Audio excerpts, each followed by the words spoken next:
YouTubers, how are you doing today? Been a while since I checked in. Last time I talked to you, I was in the hospital. Got my knee replacement. It's going on week 4. Wednesday will be week 4. I'm able to walk some now, but I've been using a walker, where most of. And like week 1.5, I had the staples took out. I was kind of scared that was going to even hurt, but it did not.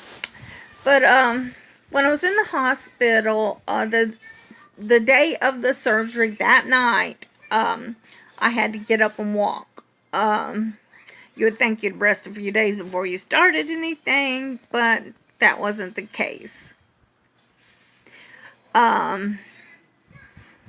So that was kind of painful. And then if I had to get up and go to the bathroom, of course they were putting that IV and stuff in you. So yeah, I had to go to the bathroom quite a bit. It was extremely hard just trying to get down there, trying to stand on your leg, trying to lift your leg, whatever you could do to get on the toilet. It was very hard. They told us that that is one of the most extreme surgeries, and everybody thinks it's this simple little surgery, like you're gonna get this your finger cut, a little piece of it cut off or something, and stitches in there, and you're done. But it's very major. There's hammering, there's sawing pieces off of you, and cutting and going through layers of skin and stuff. So it is pretty difficult surgery.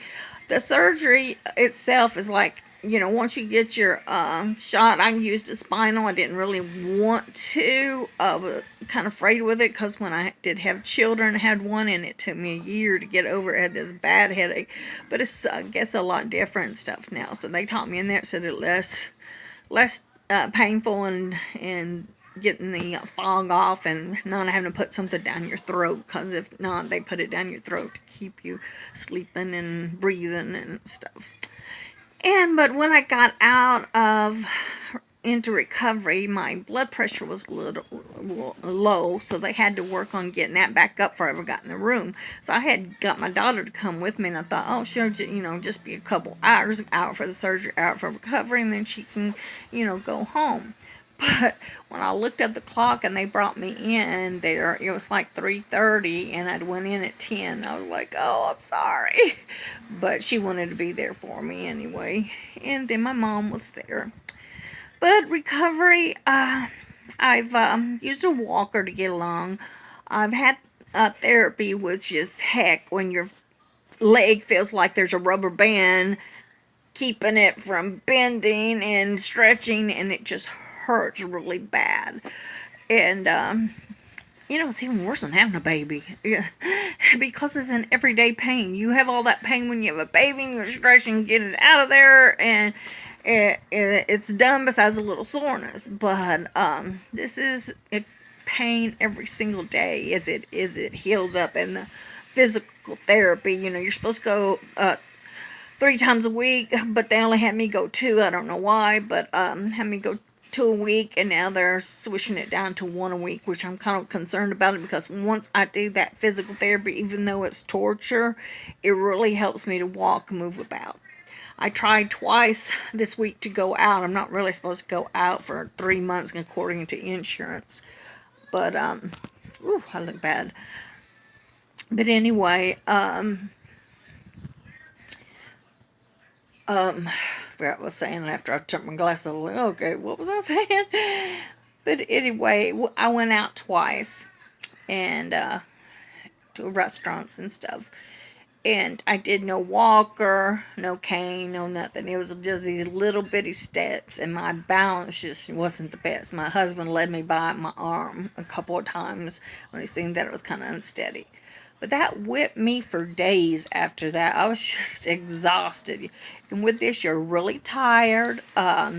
You're always in pain. I try not to take the pain medicine because I do not want to be addicted to it or anything. I have had to take it almost every night, though, for the last 4 weeks, because of the pain where you just can't sleep, and you try to get a comfortable position. You don't want to keep it all bent up, afraid that it'll just permanently be like that, and you want to stretch it out, and you have to do these physical therapy things every day, and you're supposed to do it twice a day, 3 times a day, and I just do it throughout the day. I'll remember an exercise and I'll do that, and stop and do that. But if you're anybody that's getting this knee replacement surgery, you need a good bar in your shower, and a shower chair, and on the toilet you need a lifter or whatever they're call them. But I'm getting it for my next knee that I have to have done, and I don't. It's like a cushion or a plastic thing that goes up over there with someone's got handbars and to help you get up, because if your toilet is just so low on the ground and you're trying to put any kind of weight on that, it's like every time you go to the toilet, it's like your whole leg's being ripped apart. And my husband's cooked and waited on me, and I'm seeing that he's getting very stressed about working all day and having to come home and take care of the house. What I'm concerned about is when I get able to do the house, that he's still going to be complaining because I don't clean like him, and he's just going to be throwing a fit. And I'm tired right now, and I don't need to hear all that. And I'm hearing him complain about it now, and it's like, you put me in this position. I don't want to be doing this, and I shouldn't have to be doing this. But I try, and I can't right now. I mean, how do you hold on to a walker to keep from falling and using the other hand trying to cook? But anyway, some people by this time, they are doing more walking and doing more work around the house and stuff. But you're told not to even vacuum or anything for, I don't know if it's 6 weeks or something like that. And so, I don't want to push it, because I've been pushing it a lot because I know that he's getting tired. But I talked to the physical therapist, and he said, because I was trying to get him to let me walk on a cane, he said, no, slow down, don't be in such a hurry. So I got my mom's cane that used to be, well, actually my little grandmother's, which is dead and gone, got her cane. And she had one of them, and try to use it, but I realized because I don't have that other side to keep me balanced, it's just, and then the other side's the bad leg, and you're trying to keep it balanced. I thought you'd put it on the bad side so that it kind of helps support it, but they have you putting it on the good side. I don't know, it just don't make sense to me, but I can't use it regardless yet. I don't know if I'll ever be able to use it. Maybe they can get me the crutches and I can do better. I don't know. But I do walk a little bit, not for really long periods of time.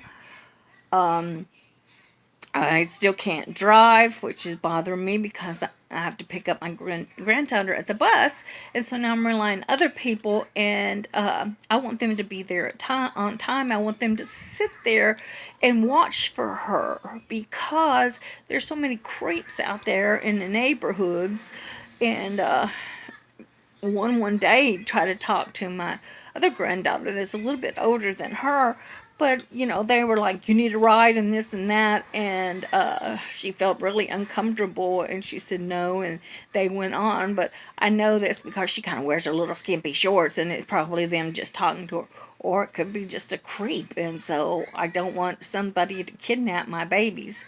And so my granddaughter gets off the bus, and so I'm hoping the people, my mom and my brother, somebody will check on her. I had my mom today checking on her unless my brother gets home earlier. But my mom's always late for stuff. She's like me. I'm always late for something. But I don't want them to let her stay down there, because that just scares me. And so I'm wanting to hurry and get better so I can run down there and get her. It's just like having to rely on my mom to go to these doctor's appointments. I want to inconvenience her, especially when she's older and she don't feel good, and she's got hip issues. She's been going to physical therapy some of the days that I've been going to physical therapy, because she has some kind of bulging disc, and it affects her leg and everything, hip and leg down to her knee or whatever. And so she's in pain every day. And so I just hate to ask her to do anything. And, she tries to baby me. I try to help her by, putting my walker in the back and holding onto the car and getting back in. But no, she wants me to get in and let her put it in. But I don't want her doing all that extra stuff. And she did come over here and pick up a little bit, and she was like, how does this house get back messy when I just straightened it up the other day? I said, Z, y'all just don't understand what I've been going through all this time. If my grandchildren are just messy, and it's because I've waited on them, just like I did my own kids. I constantly waited on them so they don't think they have to do anything, and which I made my own kids. I gave them a list of stuff that they had to do. It looks like I'm going to do it for the grandkids, which they're not over all the time. But even today, though, I made my youngest one, which is 2, he made a mess, dumped out the laundry and all kinds of stuff, and I made him pick it up. And he did. He was a good boy. And hopefully I can kind of work on the rest of them, especially the 10-year-old. She is so lazy. But hopefully she'll start helping a little bit and we can keep our house a little bit more organized. But it's going to take me a while to get well. And then my first post-op appointment with a doctor, per se, will be February 2nd, something around there. And then he will see how that's doing and talk to me about the other knee. And I just don't know. I'm thinking wait till June. That's what I'm thinking. And I don't know if he'll want to do that or he'll think I need to do it sooner or whatever. But hopefully not, because in May I plan on going on a trip to Florida. Not to see the ocean or anything, but I'm going to just hang out with some friends and do a Bible study. That one of my friends, she's a book writer, and we're going to look at her book and stuff and just hang out. And they got a jacuzzi and a pool. And so it'd be different. Might be make my scar worse. I hope not. But hopefully have a good time. But I just wanted to let y'all know how I was doing. Also, for those that's going to have this surgery, it ain't easy. But everybody's body's different. So, because I've talked to some people, they went to work like week 2 and this and that. But it just depends on your job, too. And, but it usually takes 6 weeks to 12 weeks to really get better. I've talked to some people, it's 18 months later and they've still got issues. But once all that healing process is done and everything, some of them are just so glad because they don't have that popping and grinding and pain every time they move their leg, can't walk through the store. And if they continued on, it would cause them to be crippled and not being able to walk at all. And so I've had mine for 15 years of that, and been getting cortisone shots. That would help for a little while. And this last time that I cortisone shot, it lasted for a couple days, and that was it. I was like, oh man, all that getting a shot and all that pain, and this is what I get. It's not better. And then I had some silicone shots. Now, when I did like the cortisone shots and then started getting the silicone shots once a week, it really built it up, and I was well for a long time then. And they wanted to do the silicone shots again, but my insurance wanted to charge me $600 per knee.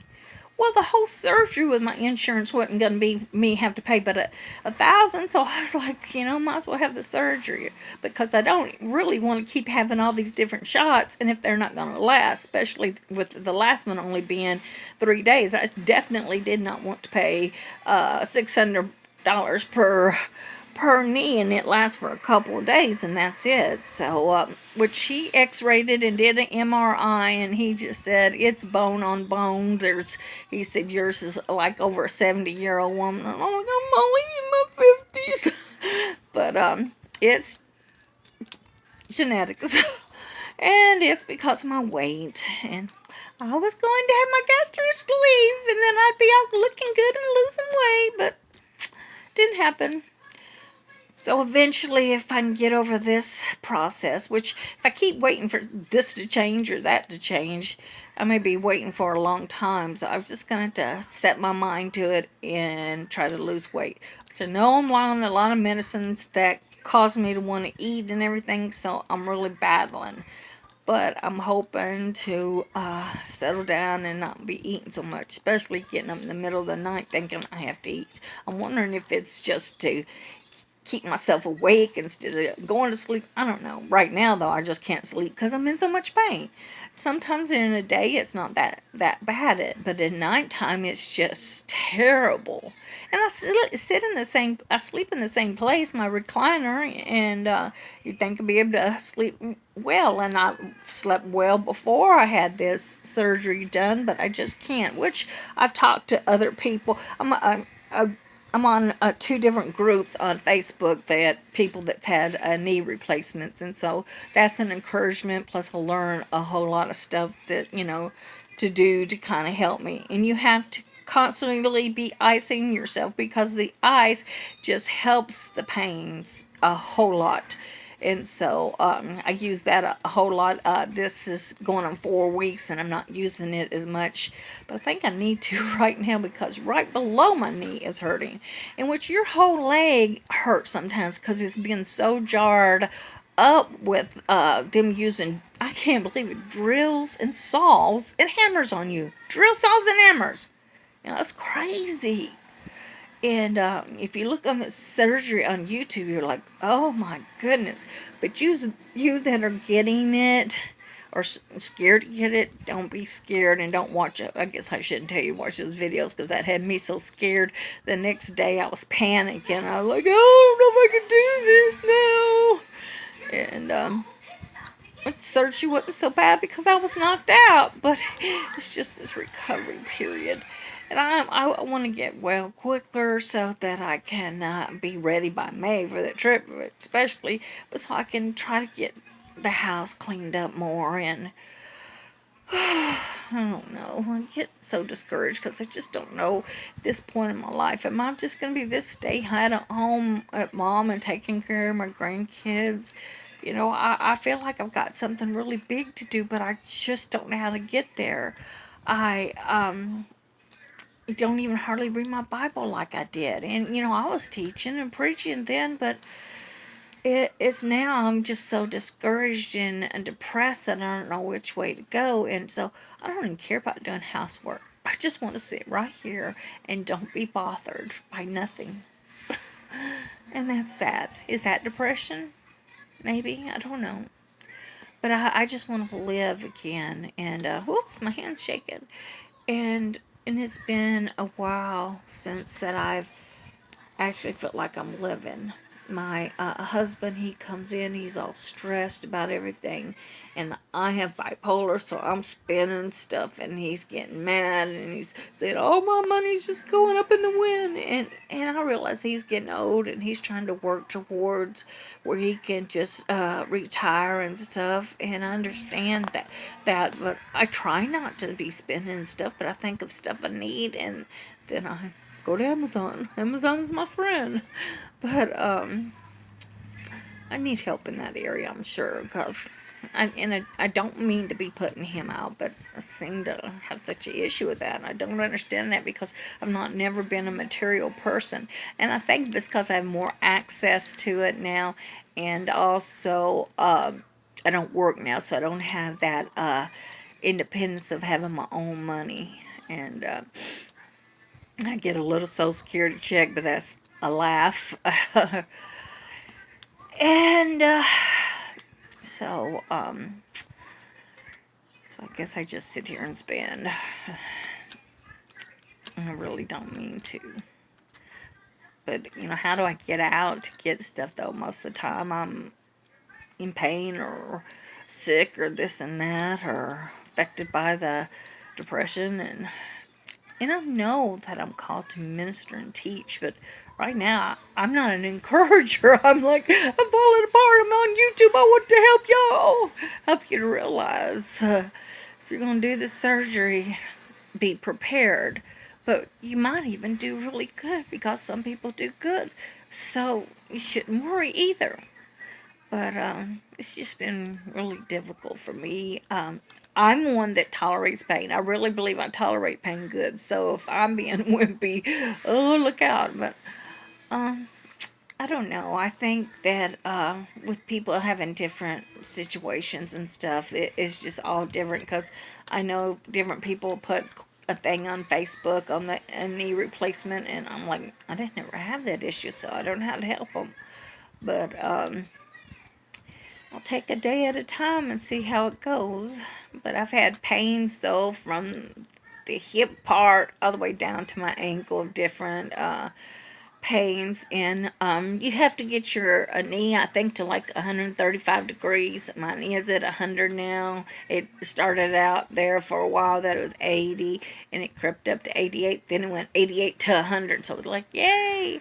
And I don't feel as stiff. I mean, it's still, you feel a band, a strong tear, or not tear, a hold on to you where you can't move it. And the sides of my leg, and the inner sides of my leg, behind my knee, and at the side, it really hurts under there sometimes, especially when I'm trying to turn or twist, trying to get some rest or whatever, and can't find the right position to get in. And I do sit down a little bit too much. So at nighttime, when it's killing me, I'm walking the floors. I got my little walker out, walking the floors. And this house is very not, very not, is not handicap accessible. It's hard to get around here. It's small, too much furniture, too much stuff in my way, which I try to prepare ahead of time, make sure all the wires and stuff are going to be out of my way, and to ask my husband to carry out two furniture things so I'd be able to get out, around. And if I was going to go to my bedroom, I'd had him wanted to take the dresser and the desk out, just get rid of all that. That way I could have room to walk and things. But instead, there's laundry all over my bed, in the floor, and I can't get to that bed. And one day I needed some underwear, and I tried to push my feet over, because when I first started this, just to move my leg, I had to use my hand to lift it and to move it. And so it was so hard going in there, trying to walk over laundry to get to my dresser to get my underwear, and that was terrible. Oh, and another thing there. You can't put your own underwear on. It's hard to get your pants pulled up on you because you're used to kind of bending that up to reach it. You can't put your shoes on. But I bought this big long shoehorn, so that helps me put my tennis shoes and stuff on. And I bought this sock thing to put your socks on, but it doesn't work on them little short socks. And so I have to bend down there or have someone else put them on. But now I've been able to put my underwear on and getting in and out of the shower by myself, but I still have to have people check on me, or if I drop something, come and help me get it. And it's hard getting in and out, but I do it. I do have a suction handle to get in and out, but it don't work all the time. I like to fail the other day, and someone said, you ain't got it on that tile thing, do you? And it was a little bit, so I moved it, but I'm still just very scared that because of the texture of the shower walls, that it's not going to be strong enough to hold me. And I wish that we could fix it and redo it so I can put one in there, but it would mess up the whole shower, my husband said. But I was thinking you could just take some pieces out, put the thing up, and then just put some new ones back around it. But I don't know nothing about repairs and stuff like that. I don't want to keep you a really long time, but those who are going to get knee replacement, especially at my age, really feeling old yet and having to use that walker, oh boy. And I don't really go nowhere with it because I just don't want it to be in the way or inconvenience anybody else. But I do have an event coming up Saturday, so hopefully I'll do that. Well, talk to y'all later. Bye-bye. Hi, baby girl.